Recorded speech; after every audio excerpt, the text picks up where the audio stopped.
Un test de hipótesis es un procedimiento para tomar una decisión entre dos afirmaciones opuestas.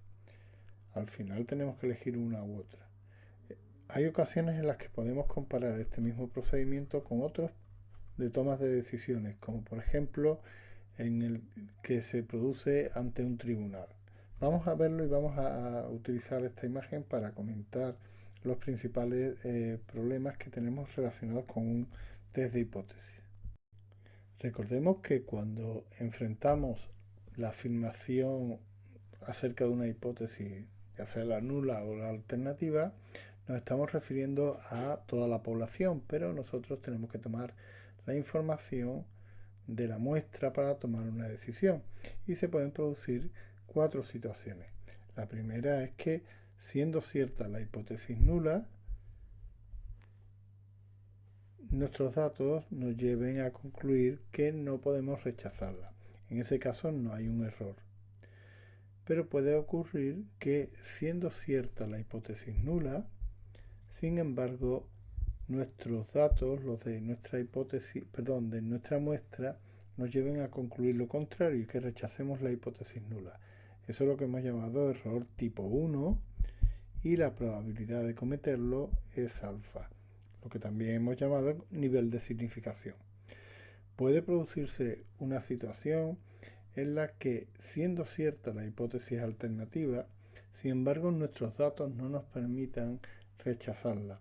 Eso es lo que llamamos error tipo 2 y la probabilidad de cometerlo es beta. Y por último, la cuarta situación es que, siendo cierta la hipótesis alternativa, nuestros datos nos lleven a concluir que efectivamente debemos rechazar la hipótesis nula. En esta situación tampoco hay error, como en la primera que hemos mencionado, pero tiene un nombre especial y es la potencia del test. La probabilidad, que es una forma de medir la capacidad que tiene de identificar las hipótesis alternativas ciertas. La probabilidad de estar en esa situación la llamaremos 1 menos beta.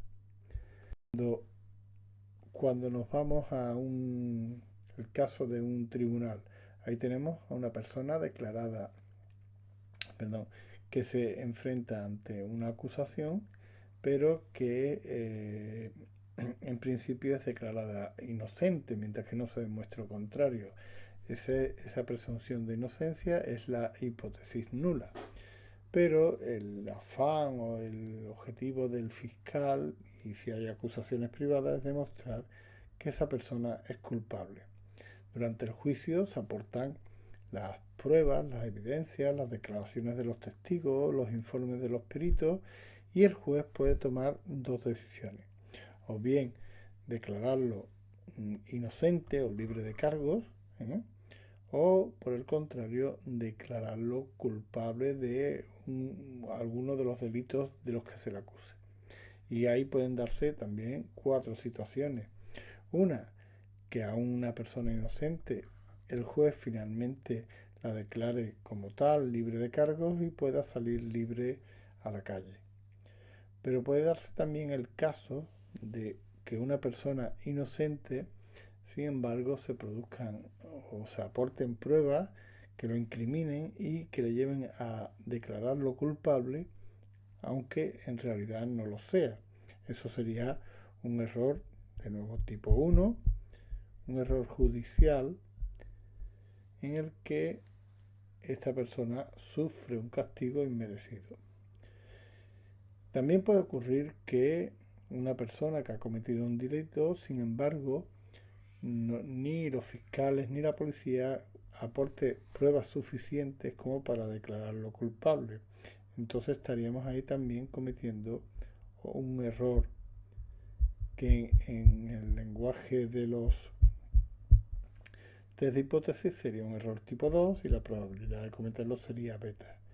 Y finalmente tenemos la situación en la que a un culpable se le declara como tal, que en este caso sería una declaración fidedigna de culpabilidad y por lo tanto tampoco hay error judicial. Así que un juez, igual que un investigador, puede estar expuesto a cometer errores judiciales y a diferencia de lo que ocurre con un investigador, no sabe o no conoce cuál es la probabilidad de que esté cometiendo ese error. Sin embargo, en un test de hipótesis sí podemos especificar cuál es el error que estamos dispuestos a cometer y cuál es la probabilidad de cometer ese error. Y es lo que llamamos alfa. Así que alfa se define como la probabilidad de cometer un error, que es el de declarar de rechazar una hipótesis nula, que sin embargo es cierta la población. Sería el error equivalente que comete un juez cuando a un inocente lo declara culpable.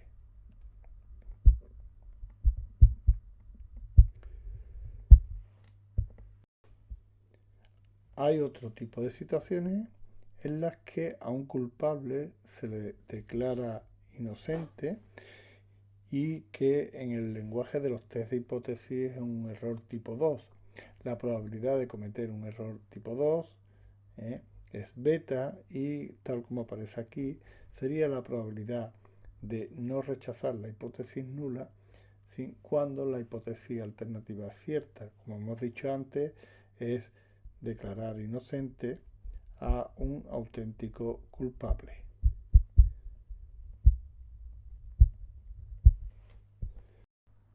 Por lo tanto, siempre que hagamos un test de hipótesis y de la misma forma cuando se valora las conclusiones de un juicio, tenemos que ser conscientes de que podemos estar incurriendo en dos tipos de errores, cuya medida es alfa y beta. Tal como pongo aquí, estos dos errores están íntimamente unidos, de tal manera que si uno aumenta, disminuye el otro.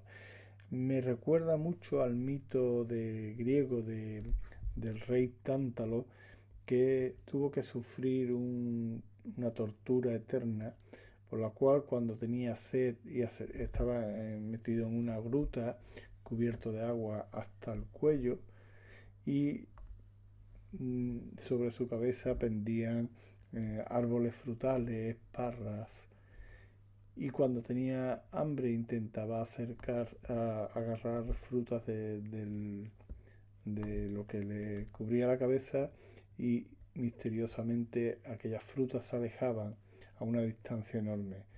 Cuando sentía sed, acercaba su boca al agua y el agua se escurría entre el suelo y desaparecía. Y esa era la tortura a la que estaba destinado eternamente a sufrir este rey. Pues algo parecido nos pasa en los test de hipótesis. Cuando queremos reducir uno de los errores, por ejemplo el error alfa, estamos condenados a aumentar el error tipo beta o tipo 2. De la misma forma, si queremos reducir el error tipo 2, estaremos destinados a que aumente el valor de alfa. Lo podemos ver en este diagrama. En la parte superior hemos señalado la distribución cuando la hipótesis nula o bajo la premisa de que la hipótesis nula es cierta, y en la inferior de la premisa de que la hipótesis alternativa es la que es cierta. Ocurre que si reducimos el error alfa,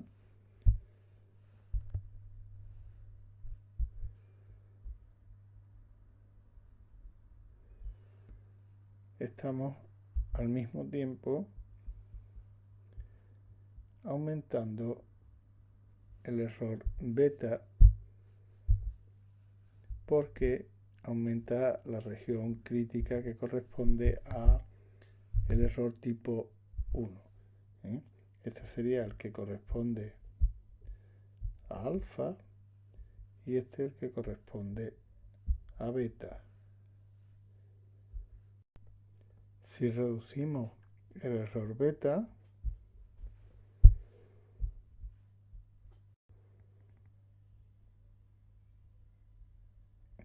que lo pinto en amarillo, al mismo tiempo estamos aumentando el error alfa